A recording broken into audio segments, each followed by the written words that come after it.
ہم بات کر رہے تھے عاملۃ الناصبہ کی، اور ہم بات یہ کر رہے تھے کہ عمل صالح کے 4 ایلیمنٹ ہیں، حصے ہیں، جن کی وجہ سے عمل صالح مکمل ہوتا ہے۔ پہلی چیز ہے ایمان۔ ایمان کے بغیر کوئی عمل قبول نہیں ہوتا۔ لہذا کئی ایسے لوگ آپ کو ملیں گے جنہوں نے اچھے کام کیے ہیں دنیا میں، لیکن ان کے کاموں کی کوئی ویلیو نہیں ہے۔ ایون آپ کفار مکہ میں دیکھیں، اچھا عمر کے جو والد تھے، عمر فاروق رضی اللہ تعالیٰ عنہ کا جو باپ تھا خطاب، وہ بڑا سخی تھا، بہت سخی تھا، اور بہت خیر والا تھا، یعنی کہ اس کی عادتیں بہت اچھی تھیں۔ اس نے اپنے بیٹوں کی پرورش بھی ایسی کی تھی۔ لہٰذا عمر فاروق رضی اللہ تعالیٰ عنہ اسلام سے پہلے بھی بہادر تھے، سخی تھے، شراب نہیں پیتے تھے، بد کرداری نہیں کرتے تھے۔ ان کا باپ بھی ایسا تھا، لیکن اس کا کوئی فعل اس کے کام نہیں آئے گا، کیونکہ اس نے دین کی مخالفت کی اور کافر ہی مر۔ تو کفر جو ہے وہ کسی نیک عمل کو اس کا نتیجہ نہیں دیتا۔ عتبہ بن ربیعہ بڑا اچھا آدمی تھا، یعنی ایز اے مین وہ ایک اچھا آدمی تھا، سخی، بہادر، اور مکہ میں ایک مرتبہ قحط پڑ گیا تھا، تو اس نے لوگوں میں، یعنی کہ اس کے پاس جتنے پیسے تھے اس نے وہ کپڑے وغیرہ خرید کر تو کعبہ کی چھت پہ کھڑے ہو کر لوگوں میں بانٹ دی، کیونکہ اتنا سخی تھا۔ بٹ آل ان وین، بالکل اس کا چناؤ تھا عتبہ بن ربیعہ کا، عتبہ بن ربیعہ کی بات سبھی مانتے تھے، اور عتبہ کو بہت خیر والا مانتے تھا، بھی خیر والا، لیکن آڑے کیا آئی؟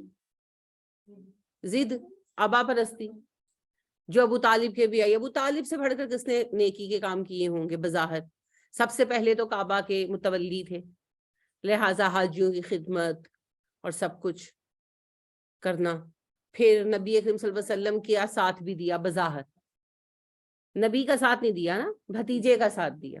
کاش نبی کا ساتھ دیتے تو ابو بکر کو پیچھے چھوڑ جاتے، ابو بکر ان پر سبقت نہ لے جا سکتے، لیکن انہوں نے جو کچھ کیا بھتیجے کے لیے کیا، نبی کے لیے نہیں کیا۔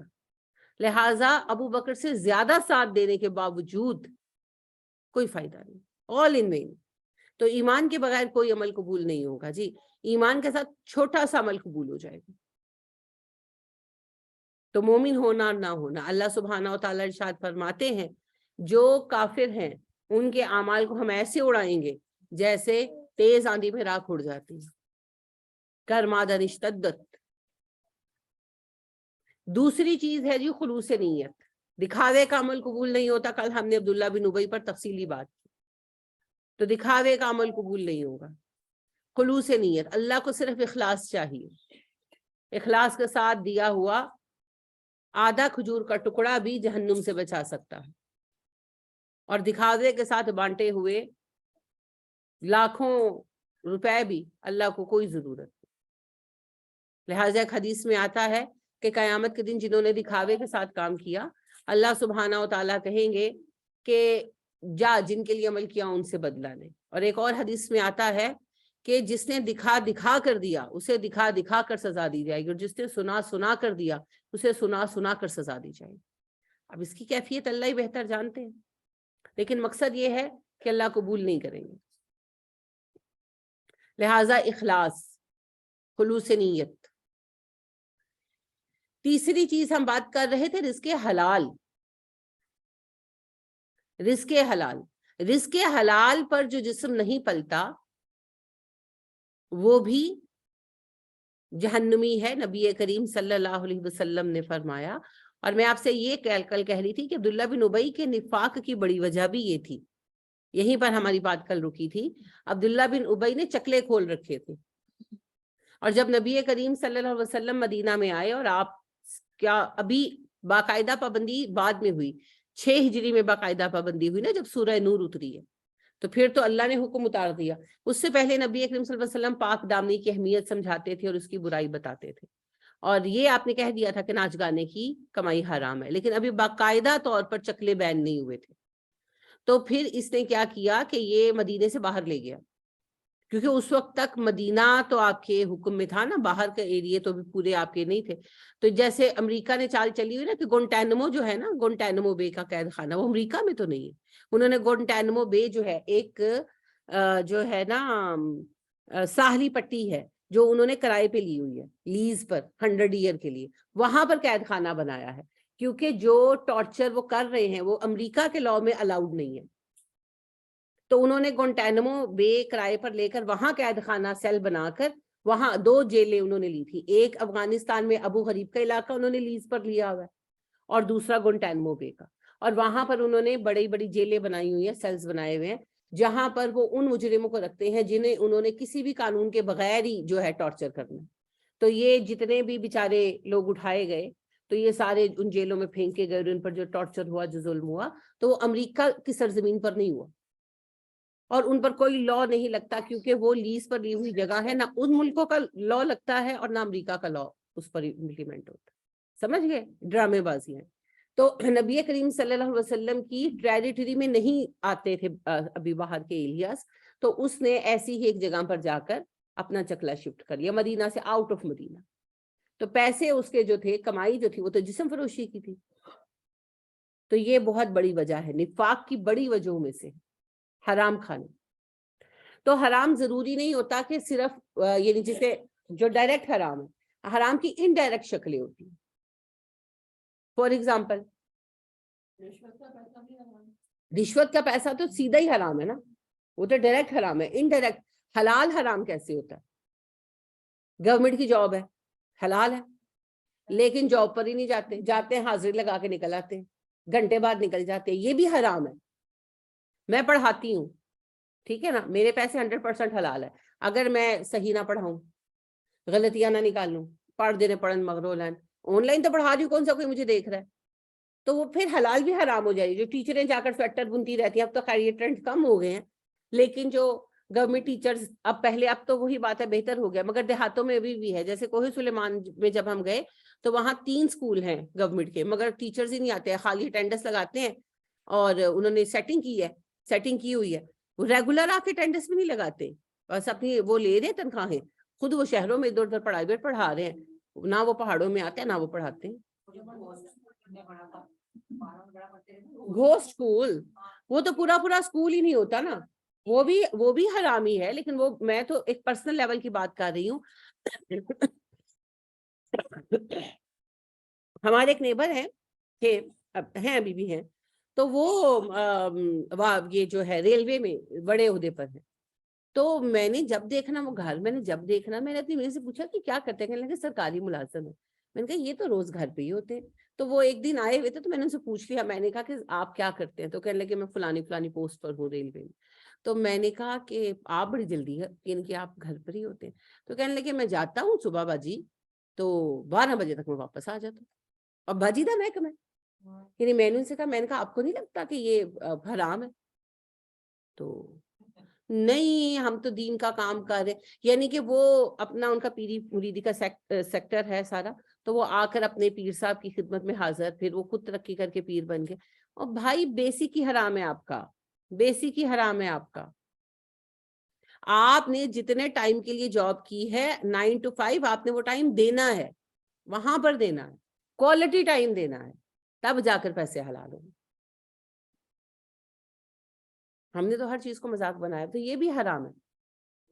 کال اٹینڈ، اچھا جا کے کالوں پر لگے رہتے ہیں. اور ان کے ایک تو ہے نا کہ کوئی ضروری کال گھر سے آئی، آپ نے فون اٹھایا، بات کی، ختم.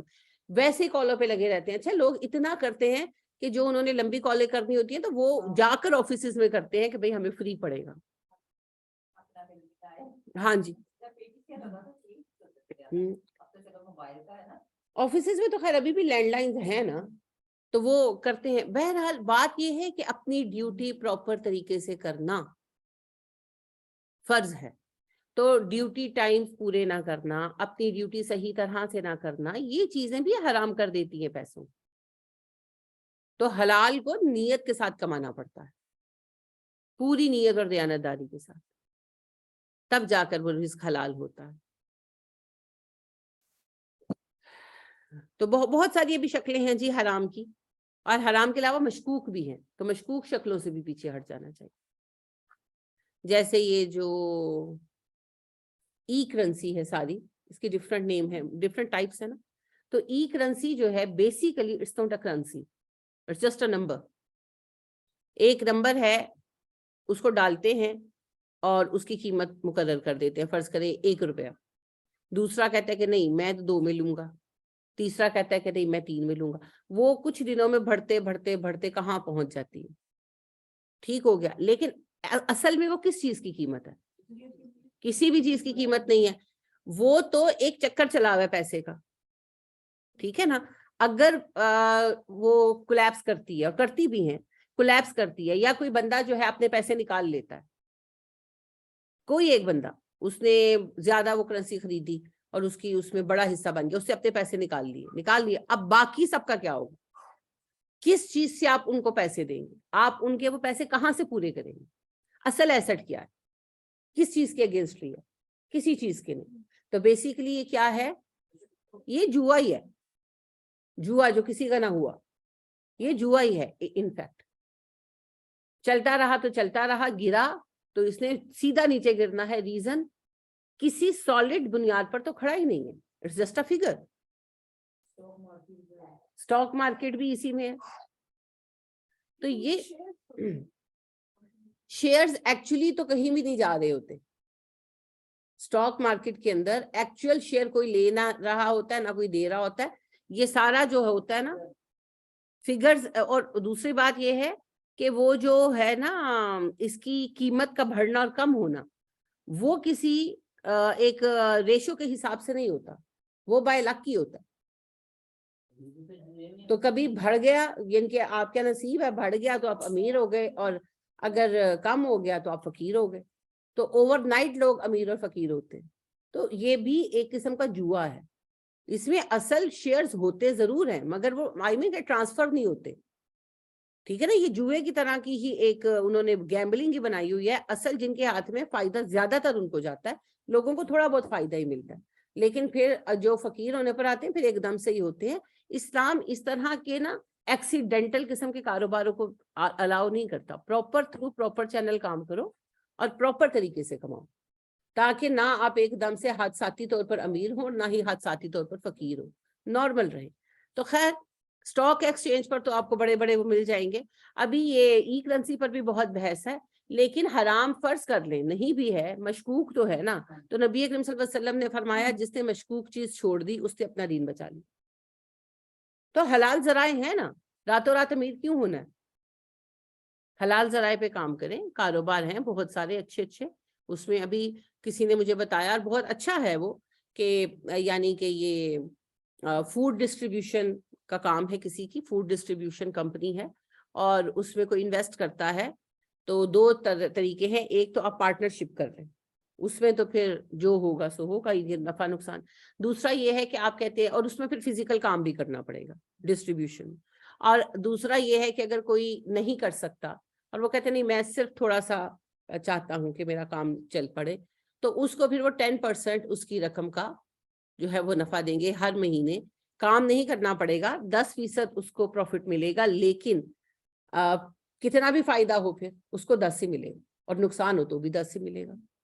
ٹھیک ہے. تو ہاں نہیں، کاروبار میں ہے نا، کاروبار میں ہے نا. یہ اس نے شراکت ہی کی ہے، لیکن وہ کہتا ہے میں فزیکل کام نہیں کر سکتا. تو پھر اس کے لیے انہوں نے یہ کنڈیشن رکھ دی، کیونکہ زیادہ تر تو فوڈ میں نفع زیادہ ہے. تو وہ پھر کہہ رہے ہیں کہ اچھا زیادہ نفع ہوگا تو پھر آپ کو اس میں سے ہم نفع نہیں دیں گے، کیونکہ آپ کام نہیں کر رہے. اور آپ کے پیسے جن کے 1 لاکھ روپے لگائے تو 10,000 منتھلی ہم آپ کو اس کے اوپر دیتے جائیں گے. تو ہم چاہے اس میں سے پھر 1 لاکھ سے 1 لاکھ ہی کیوں نہ کمائیں، 50,000 ہی کیوں نہ کمائیں، وہ پھر آپ کا حق نہیں. اور وہ ان ٹرم پر مان گیا، اس لیے مان گیا کیونکہ وہ کام نہیں کر سکتا کسی بھی ریزن سے. تو یہ سلیپنگ پارٹنر ہے، یہ سود نہیں ہے. جہاں کاروبار ہے، نفع نقصان ہے، وہاں سود نہیں ہے. سود تو یہ ہے کہ میں ادھار دیتی ہوں اور اس کے اوپر آپ سے پیسے لیتی ہوں. یہ تو ادھار ہے ہی نہیں، یہ تو میں منت کر رہی ہوں کہ میرے پیسے لگا لو اور مجھے تھوڑا سا دیتے جاؤ. میں کام نہیں کر سکتی لیکن مجھے گھر چلانا ہے. تو وہ کہتے ہیں اچھا پھر ہم آپ کے لیے یہ سیٹ کرتے ہیں، آپ کو منظور ہے تو ٹھیک ہے. تو یہ سلیپنگ پارٹنرشپ ہے، یہ کاروبار میں انویسٹمنٹ ہے. تو یعنی یہ اس طرح کی بہت ساری اور چیزیں بھی ہیں. میں نے تو ایک کسی بائی چانس کسی نے مجھ سے یہی اصل میں اگلے یہی پوچھ رہے تھے کہ سود تو نہیں ہے, تو میں نے کہا نہیں سود تو نہیں ہے, یہ سلیپنگ پارٹنرشپ ہے, you can go for this. تو اس طرح کے بہت سارے لوگ بہت اچھے اچھے کام کر رہے ہیں. تو آپ تھوڑے میں خوش ہوں اور حلال کی تلاش کریں. تو رزق حرام جو ہے یہ ہدایت کی قبولیت کی راہ میں رکاوٹ بنتا ہے, اور رزق حلال ہی سے اللہ صدقات قبول کرتے ہیں, حرام سے اللہ قبول نہیں کرتے. ایک حدیث ہے, ضعیف ہے مگر بہت شدید ہے, وہ ایفیکٹو. نبی کریم صلی اللہ علیہ وسلم فرماتے ہیں جس نے حرام کے پیسے سے عمرہ یا حج کیا اس نے گویا پیشاب سے وضو کیا. کہ پہلے چھوٹی ناپاکی تھی نا, وضو کرنا تھا, اور اگر اس نے پیشاب سے وضو کر لیا تو کیا ہوا, اب تو نہانا پڑے گا. اور دوسری بات گناہ بھی ہوگا, کیونکہ ناپاک چیز کو اپنی باڈی پر انٹینشنلی ملنا حرام ہے نا. تو اگر اس نے انٹینشنلی ملا تو اس نے یہ گناہ بھی کیا, اور گویا اس نے دین کے شعار کا مذاق بنایا. تو یہ ساری چیزیں پھر اس میں آ جاتی ہیں. ایک تو وہ اور گنہگار ہو گیا, اور دوسرا اس کو یہ بھی گناہ ملے گا کہ اس نے دین کے شعار کا مذاق بنایا. تو پیچھے بہت 2-4 سال پہلے وہ بڑا چلا تھا نا, امر خان حج پہ گئے, قبول ہوا کہ نہیں. ویسے تو قبولیت نہ قبولیت کے پیمانے اللہ کے پاس ہے, لیکن گانے بجانے کی کمائی حرام ہے. نبی اکرم صلی اللہ علیہ وسلم کے واضح الفاظ ہیں, گانے بجانے کی کمائی حرام.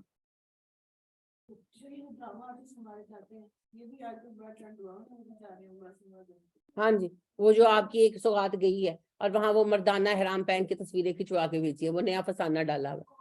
مجھے نام شام نہیں آتے, میں زمانہ ہو گیا الحمدللہ نہ دیکھتی ہوں. جی جی, ہماری سوغات ہی ہے, کھمبیوں کی طرح تو اگرے ہیں. تو وہ بے وقوف بچی ہے, بچی ینگ سی بچی ہے, نام شام مجھے نہیں آتا, بالکل ینگ بچی ہے, 20-22 سال کی ہوگی. تو اپنے میاں کے ساتھ گئی ہے, وہ بھی ینگ سا لڑکا ہے. میں نے پکچر ہی دیکھی ہے, وہ مجھے کویسچن کے لیے کسی نے شیئر کی تھی. تو اچھا, وہ اللہ ہی بہتر ان کے حال پہ رحم کرے. اس نے جو ہے مردانہ احرام باندھا ہوا بی بی نے, اچھا بال اسٹریٹ کر کے کھلے چھوڑے ہوئے ہیں.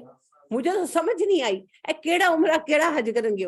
اور یہ بھی میں آپ کو بتاؤں, اچھا تصویر بالکل حرم کے سامنے, ان کے کعبے کے سامنے انہوں نے ڈالی ہے.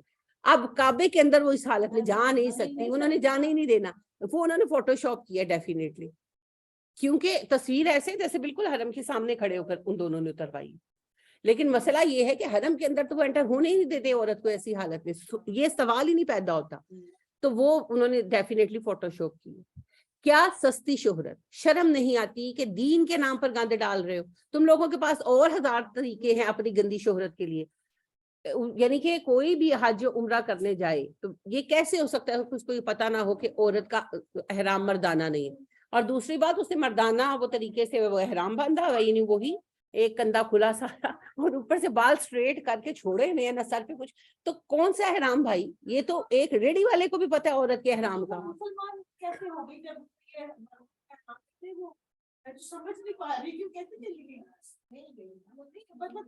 نہیں وہ کہنا یہ چاہ نہیں حرم, ویسے تو وہ وہاں گئے ہیں, وہاں جا کر میرا خیال ہے کہ ان کے دماغ میں شیطان نے آئیڈیا ڈالا کہ ایسا کرو. اب دیکھیں نا, وقتی طور پر تو ہفتہ 2 ہفتہ تو بہت اس بات کو ہائپ کریٹ ہوئی ہے, بڑا اس پہ شور رہا ہے. وہ مجھے کیسے پتا چلتا ہے, مجھے بچے وہ ٹیگ کرنا شروع کر دیتے ہیں نا, ٹیچر یہ دیکھیں, آنٹی یہ دیکھیں. اور میں نے کہا مگر اللہ بیوقوف نے بیوقوفی ماری ہے, تم لوگ کیوں اتنا اٹھا رہے. تو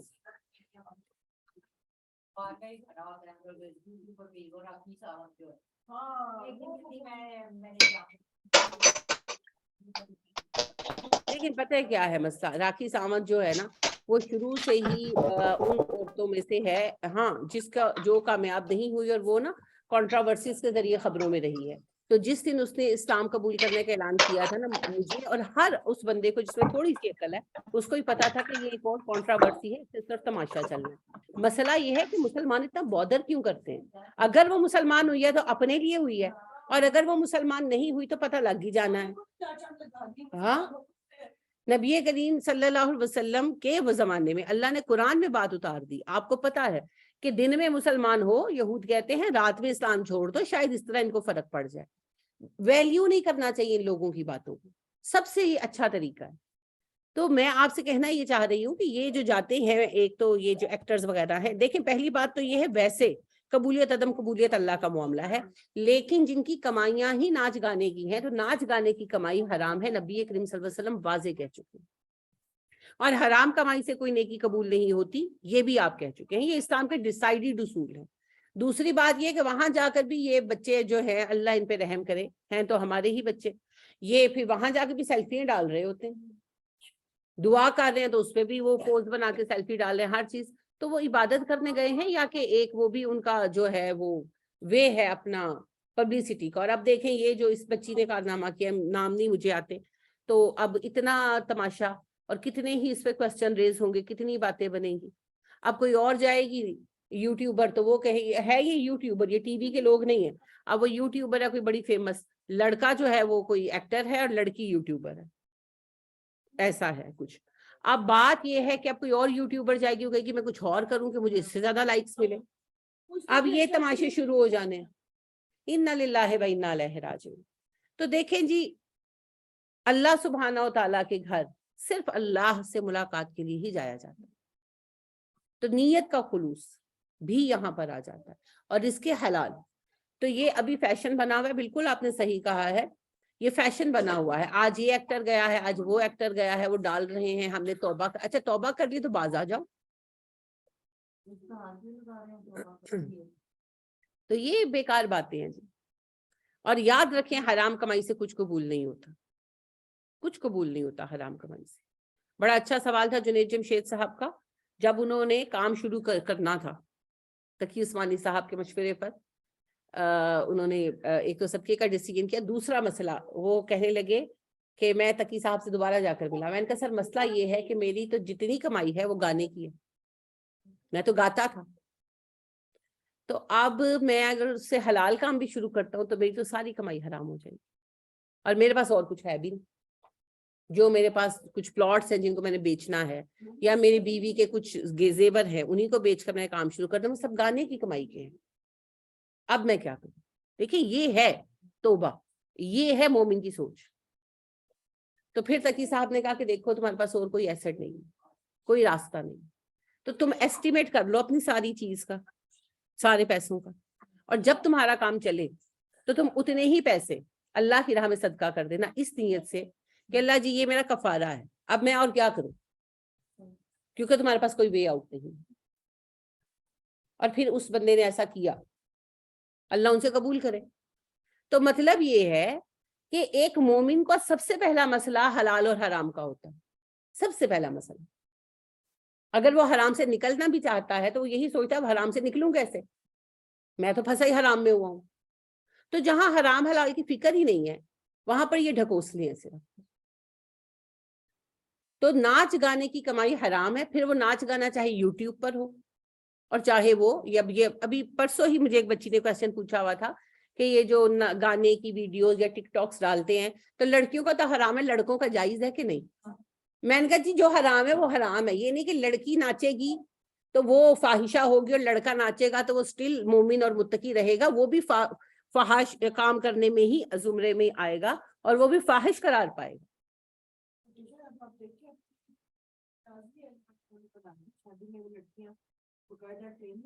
اللہ معاف فرما دے جی، پہلے شادیوں پر جو عورتیں ناچنے کے لیے آتی تھی معذرت کے ساتھ تو ان کو کہا جاتا تھا کنجریاں.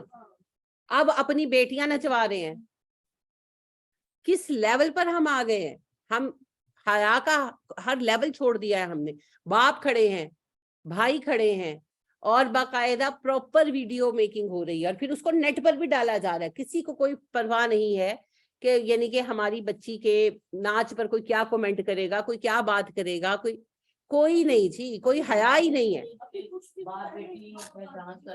اور اس کے بعد یہ بلیم نہ کریں کہ حکمران برے، کیونکہ نبی کریم صلی اللہ علیہ وسلم نے کہہ دیا تھا جب تمہارے ہاں فحاشی اور عریانی عام ہو جائے گی، وہ بیماریاں آئیں گی جن کا علاج نہیں ملے گا. کوئی امریکہ ہم پہ کرونا مسلط نہیں کر سکتا، ہم خود اپنے دشمن ہیں. دوسری بات آپ نے فرمائی جب تمہارے ہاں ناچ گانا عام ہو جائے گا، بے حیائی اور بددیانتی بڑھ جائے گی تو تم پر زمین میں دھسائے جانے کے اور شکل مسخ کرنے کے عذاب بھی آئیں گے، حالانکہ ویسے ہم اسے اسپیئر کر دیے گئے. اور آپ نے فرمایا جب تمہارے ہاں فحاشی اور ناچ گانا بڑھ جائے گا اور اللہ کی نافرمانی عام ہو جائے گی، تو ایسے حکمران مسلط ہوں گے جو تم پر لعنت کریں گے، تم ان پر لعنت کرو گے. تو یہی بھگت رہے ہیں ہم، تو ذمہ دار تو ہم سب ہیں. اسی طرح ام سلمہ رضی اللہ تعالیٰ عنہ نے کہا کہ اللہ کے نبی صلی اللہ علیہ وسلم، ہم مسلمانوں پر عذاب اور سختیاں آئیں گی حالانکہ ہمارے مابین نیک لوگ موجود ہوں گے. آپ نے کہا ہاں ام سلمہ ایسا ہوگا، اور ایسا اس وقت ہوگا جب لوگوں میں گانے کو، ناچنے کو ہلکا لیا جائے گا، فحاشی اور عریانی پھیل جائے گی، اور لوگ پیسہ لیتے وقت یہ نہیں سوچیں گے کہ حرام ہے کہ حلال ہے. تو کیا آج یہ حال نہیں ہے؟ یعنی وہی بات ہے کہ پاکستان کے عام گھرانوں کی، ہمارے جیسے مڈل کلاس گھرانوں کی شادیوں میں بھی لڑکیاں باقاعدہ ناچ، اچھا سگے بہن بھائی ناچ تیار کر رہے ہیں اور پھر اس ناچ کو ایز اے کپل پیش کر رہے ہیں. انا للہ و انا الیہ راجعون. کہاں جا رہے ہیں ہم؟ کیا کر رہے ہیں ہم؟ اور وہ پورا پھر اس طرح وہ کاسٹیوم پہن رہی ہیں، اور وہ ڈیپ انہوں نے جو ہے وہ نیک پہنی ہوئی ہے. کوئی کسی کو پرواہ نہیں ہے کہ وہ ناچ میں ان کے کیمرے کہاں تک جو ہے ان کو لے رہے ہیں، اور وہ نیٹ پر ڈالتے ہوئے بھی کسی کو کوئی حیا نہیں آ رہی، نہ باپ کو، نہ بھائی کو، نہ شوہر کو، کسی کو کوئی نہیں. تو پھر یہی کچھ ہوگا، یہی کچھ ہوگا. ہم جو بھی کماتے ہیں اپنے ہاتھوں کی کمائی سے کماتے ہیں، تو من حیث القوم جو ہم کر رہے ہیں وہی ہم بھگت رہے ہیں. اور نبی اکرم صلی اللہ علیہ وسلم نے خصوصیت سے یہ بات کہی کہ جب تمہارے یہ حالات ہوں گے کہ فحاشی عریانی اور ناچ گانا عام ہو جائے گا اور لوگ شراب کو ہلکا لے لیں گے، تو اس وقت میں تمہارے نیک افراد کی دعائیں بھی قبول نہیں ہوں. تو آج یہی کچھ ہے. شراب پینے کے لیے کیا لفظ استعمال ہوتے تھے؟ Social drinking. ہم شراب نہیں پیتے، وی آر سوشل ڈرنکرز، کہ پارٹی میں پی لیتے. تو یوزا کی گناہ نہیں ہونا. انا للہ و انا الیہ راجعون. اور حالات یہ ہیں فحاشی کے کہ ہمارے ہاں ٹرانسجینڈر عام ہو گیا ہے. ہو گیا نا، ٹرانسجینڈر کا شروع ہو گیا ہے. آپ اور 2-4 سالوں میں دیکھیں گے یہ گند اتنا عام ہوگا کہ آپ نظر چرا نہیں پائیں گے. شروع ہو گیا ہے سب کچھ. تو اس گند کے ساتھ اس بےہودگی کو ہم نے اسلامی ملک میں قبول کیا، تو پھر نتیجے تو بھگتنے ہوں گے. تو یہ جو کچھ ہو رہا ہے یہ ہمارے اللہ کے دین کے مذاق بنانے کی سزا ہے. یہ مسکنت ہے. جو 2-2.5 ہزار یہ جو پولیٹیشین ہیں، یہ 22-23 کروڑ عوام کے سر پہ ناچ رہے ہیں، اور ہم کچھ نہیں کر پا رہے ہیں. کچھ نہیں کر پا رہے. یہ جو آپ ابھی کہہ رہی تھی نا کہ جرمن میں وہ نکلے، انہوں نے یہ کروا لیا، وہ ہم نہیں کروا سکتے. ہم پر مسکنت کی لعنت مسلط ہے.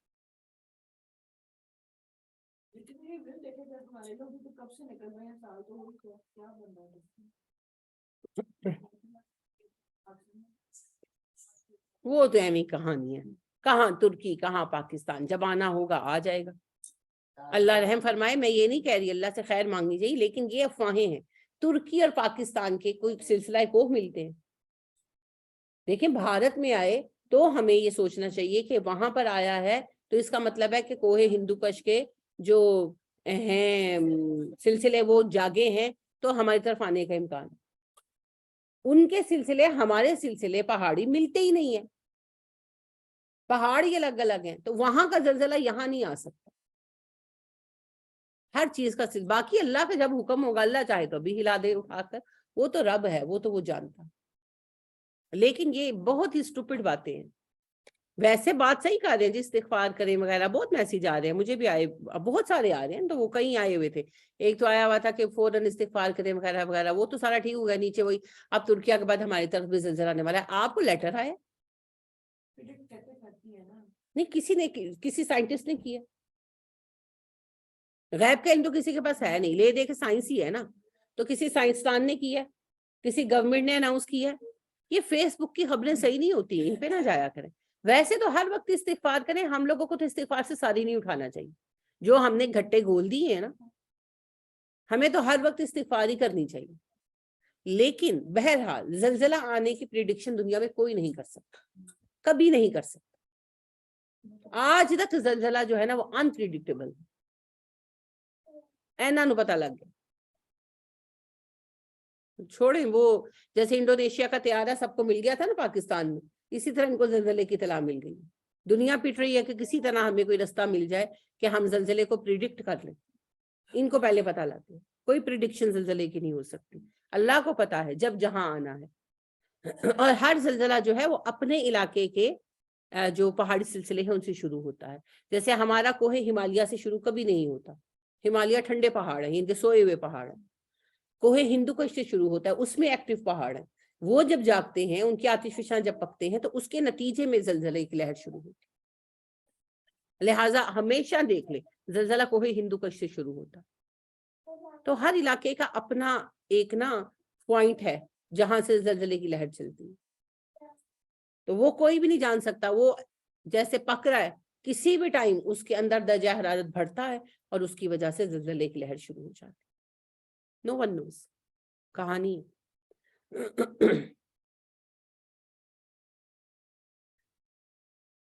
تو حرام رزق سے کچھ قبول نہیں ہوگا جی. یہ اصول ہمیشہ یاد رکھیں. چوتھی اور آخری چیز مطابعت سنت. تابع ہونے سے, مطابقت نہیں کہا تھا میں نے, مطابعت کہا تھا. تبا سے, اتباع سے, اتباع سے, اتباع نہیں اتباع, تا دو دفعہ ہوتا ہے, تا کے اوپر شاد ہوتی ہے. اتباع پیروی. مطابعت سنت, سنت کے مطابق ہو. اگر سنت سے ہٹ کر خود ساختہ ہوگا تو وہ ہوگا بدعت. اور کلو بدعت ضلالۃ وکلو ضلالۃ فی النار. چاہے آپ کو ساری دنیا وابی گئے کہنے دیں, کیونکہ بدعت وہ عمل ہے جو حوض کوثر سے ہٹوائے گا. حدیث ہے نا, نبی کریم صلی اللہ علیہ وآلہ وسلم نے فرمایا کہ حوض کوثر پر میں تمہارا انتظار کروں گا. یہ بڑی طویل حدیث ہے ایکچولی, جس میں حوض کوثر کی تفصیل بھی ہے. صرف متعلقہ حصہ سنا رہی ہوں کہ آپ صلی اللہ علیہ وسلم فرماتے ہیں کہ ایک گروہ آئے گا جو دور سے مجھے پکار رہا ہوگا, تو فرشتے میرے اور ان کے درمیان حائل ہو جائیں گے اور انہیں ہٹا دیں گے کوڑے مار کر. تو میں کہوں گا ان کو کیوں ہٹا رہے ہو, یہ تو میرے امتی ہیں. تو کہیں گے آپ بیچ میں دخل نہ دیں نبی صلی اللہ علیہ وسلم, آپ نہیں جانتے, انہوں نے آپ کی بات دین کو بدل ڈالا. تو آپ کہتے ہیں میں کہوں گا دوری ہو میرے اور ان کے مابین جنہوں نے میرے بعد دین کو بدل دیا. تو یہ جی جو حوض کوثر سے محروم کر دیا گیا وہ جہنم میں تو ضرور جائے گا. پھر وہ نکلے گا کب کیا وہ اللہ بہتر جانتے ہیں. لیکن جہنم اتنی ہلکی چیز نہیں ہے کہ ہم اس کو ایکسیپٹ کر لیں صرف اپنی آبا پرستی کے چکر میں. تو بہت سارے لوگ ہیں, آپ نے دیکھے ہوں گے, میرے بھی ارد گرد ہیں, بہت بڑے بڑے میلاد شریف منعقد کرتے ہیں ربیع الاول میں, لیکن بدعت ہے. گناہ کماتے ہیں, کوئی ثواب نہیں ملتا. کوئی مر جائے تو اس کے کول کرتے ہیں, چہلم کرتے ہیں, بڑے بڑے سالانہ برسیاں کرتے ہیں. بدعت ہے, کوئی ثواب نہیں ہے, گناہ ہے. جی بالکل. ہاں جی, یہ جو نعت خوانی کی نام نہاد محفلیں ہیں, نعت پڑھنا اچھی بات ہے, نعت سننا بھی اچھی بات ہے, لیکن باقاعدہ نعت خوانی کی ایسی محفلیں منعقد کرانا عبادت کے طور پر, یہ کوئی تصور نہیں ہے. یہ عبادت کا کوئی تصور نہیں ہے. ٹھیک ہے, آپ جیسے ویسے اکٹھے ہوئے ہیں اور یا کوئی فنکشن آپ نے رکھا, اس میں آپ نے ایک دو نعتیں رکھ لی ہیں, ٹھیک ہے, اٹس اوکے, کوئی حرج نہیں ہے, کوئی حرج نہیں ہے. کتنے صحابی گا گا کر نعتیں پڑھتے تھے بھائی, کوئی ایسا نہیں تھا. صرف ایک حسان بن ثابت تھے, اور وہ بھی گا کر نہیں پڑھتے تھے, شعر سناتے تھے. تو ٹھیک ہے, اگر نعت کو ترنم میں بھی پڑھ لیا چلے اوکے, کوئی اتنی بڑی بات نہیں ہے. لیکن مسئلہ یہ ہے کہ اس کو اس طرح کی محفلیں بنانا بھی بدعت ہے, اور پھر اس کے اوپر یہ جو پیسے لے کر کھڑے ہو جاتے ہیں جیسے اللہ معاف کرے کوٹھوں پر آئے ہوئے, انا للہ جی مجرے, استغفر اللہ, لا الہ الا اللہ, کیا بکواس چل رہی ہے. اور آپ دیکھیں عالم کو دینے کے لیے کسی کے پاس پیسے نہیں ہیں. یعنی میں ایسے واقعتاً میں نے دیکھا ہے کہ ایسے بیچارے عالم کہ وہ دیندار ہیں, بچوں کو پڑھا رہے ہیں دن رات, بڑوں کو پڑھا رہے ہیں, ان کی بچی کنواری بیٹھی ہے کیونکہ ان کے پاس پیسے نہیں کہ بیاہ دے. ان کا بچہ بے روزگار ہے کیونکہ وہ نہیں ان کے لیے ممکن کہ اس کو تھوڑے سے پیسے دے دے. اور یہ جو آتے ہیں نام نہاد نعت خواں, ایک رات کا 2 لاکھ روپیہ وہ لیتے ہیں, 4 لاکھ روپیہ لیتے ہیں. آتے وہ پتہ ہے کیا, یہ جو بلاتے ہیں وہ ان کو حجوں پر بھی بھیجتے ہیں.